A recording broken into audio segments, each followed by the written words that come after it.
कोई आपको सता रहा हो और आप इस प्रतीक्षा में हैं कि कोई आएगा और हमारे लिए लड़ जाएगा।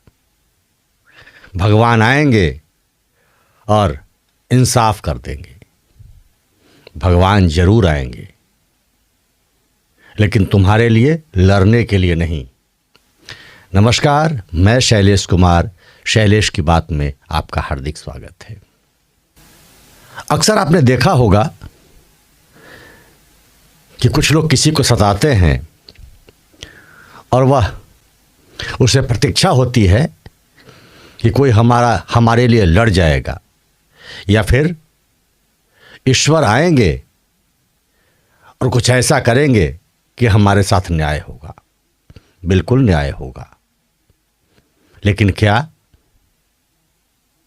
आप जानते हैं कि ईश्वर भी इस बात की प्रतीक्षा करते हैं कि तुम गलत का विरोध कितना कर सकते हो, तुम में सच कहने की क्षमता है कि नहीं है, या फिर जब तुम पर विपत्ति आती है और जब तुम्हारे साथ कोई गलत व्यवहार करता है तो उसका प्रतिकार करते हो कि नहीं करते हो। और ईश्वर कोई लड़ने नहीं आते, ईश्वर न्याय का साथ देने आते हैं। और आज इस बात का कुछ मैं प्रमाण दूंगा, और वह प्रमाण कहीं और से नहीं, मैं अपने भगवान आराध्य राम और कृष्ण से ही दूंगा। राम की लड़ाई किसने लड़ी? राम की लड़ाई स्वयं राम ने लड़ी। उन्होंने सहायता लिया। यहां तक कि आदिवासी से लेकर वन्य प्राणी और दूसरे जीव जंतु तक का सहारा राम ने लिया, और सब ने उनका साथ दिया, क्योंकि यह राम की लड़ाई थी। राम धर्म की स्थापना करने आए थे, लेकिन राम पर ही प्रहार हुआ था। राम की पत्नी सीता को हरकर रावण ले गया था, इसलिए राम ने स्वयं कमान संभाली और रावण का वध किया था। अब जरा सा हम कृष्ण की ओर चलते हैं। जब बात महाभारत की आई तो कृष्ण स्वयं नहीं लड़े, क्योंकि लड़ाई कृष्ण की नहीं थी, लड़ाई पांडव की थी, युधिष्ठिर की थी, अर्जुन की थी। लड़ना अर्जुन को था, लड़ना पांडवों को था। हाँ, न्याय होना चाहिए था, इसके लिए कृष्ण ने साथ दिया।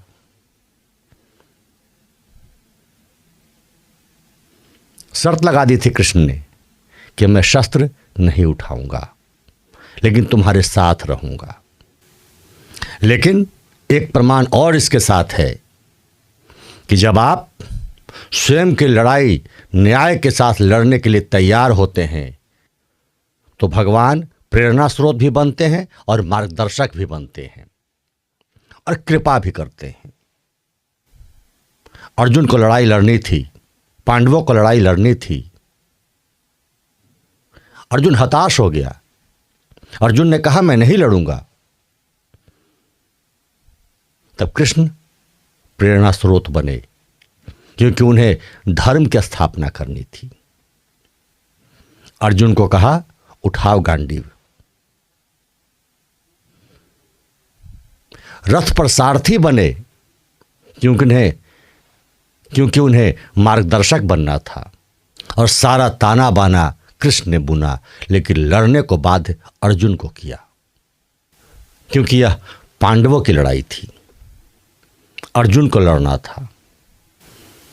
तो मर्यादा पुरुषोत्तम जो राम थे, चूंकि उन पर विपत्ति आई थी, इसलिए राम स्वयं लड़े, जबकि वो ईश्वर थे। और राम और कृष्ण दोनों मानवों के बीच संदेश लेकर आए थे कि मानव को किस वक्त क्या करना चाहिए। जब राम आए तो मर्यादा सिखाई और यह भी सिखाया कि लड़ाई लड़नी पड़ती है, अन्याय के खिलाफ खड़ा होना पड़ता है। तो राम लड़े और सबका साथ भी लिया। वहीं जब कृष्ण आए तो सबका साथ दिया, जिसने जिसने धर्म की रक्षा करने की ठानी थी। यह अलग बात है कि दोनों धर्म की स्थापना के लिए आए थे, लेकिन जो जो कार्य के लिए वो आए थे वो संपन्न करके गए और उन्होंने मानव को संदेश दिया कि आपको इस धरा पर भेजा है तो प्रत्येक मानव ईश्वर की आत्मा का अंश है। सबसे पहले धर्म का नाश हो रहा हो और अधर्मी आप पर अधर्म कर रहे हों तो आपको खड़ा होना चाहिए, और जब आप खड़ा होंगे तो हम भी आपके साथ खड़े होंगे, क्योंकि ईश्वर धर्म के साथ खड़े होते हैं। ईश्वर आएंगे, न्याय करेंगे, लेकिन आप भी ईश्वर के अंश हैं, इसलिए आप भी अन्याय का साथ न दें और अन्याय करने की भी जुर्रत ना करें, क्योंकि जैसे ही आप अधर्म पर उतरते हैं, जैसे ही आप अन्याय पर उतरते हैं, ईश्वर के आप अंश नहीं होते, ईश्वर आपको छोड़ जाते हैं। तो एक बात हमेशा याद रखें, इस कलिकाल में भी अगर आपको ईश्वर ने भेजा है तो गलत का विरोध, अच्छाई का साथ,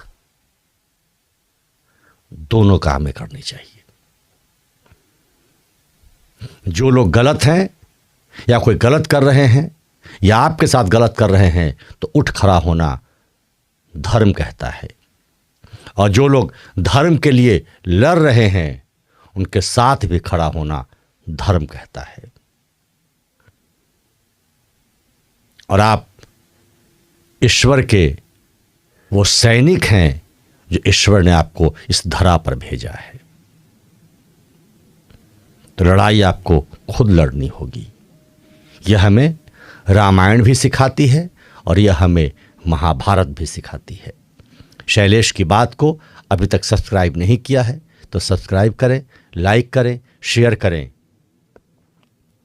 और जीवन में अच्छा बने, सच्चा बने, धर्म पर चलें, न्याय के साथ रहें, अन्याय का विरोध करें और कभी किसी पर अन्याय करने की कोशिश न करें। आज शैलेश की बात में इतना ही। अगली बार पुनः कुछ नई बातों के साथ पुनः मैं लौटूंगा। तब तक के लिए बहुत बहुत धन्यवाद। जय जय श्री राम।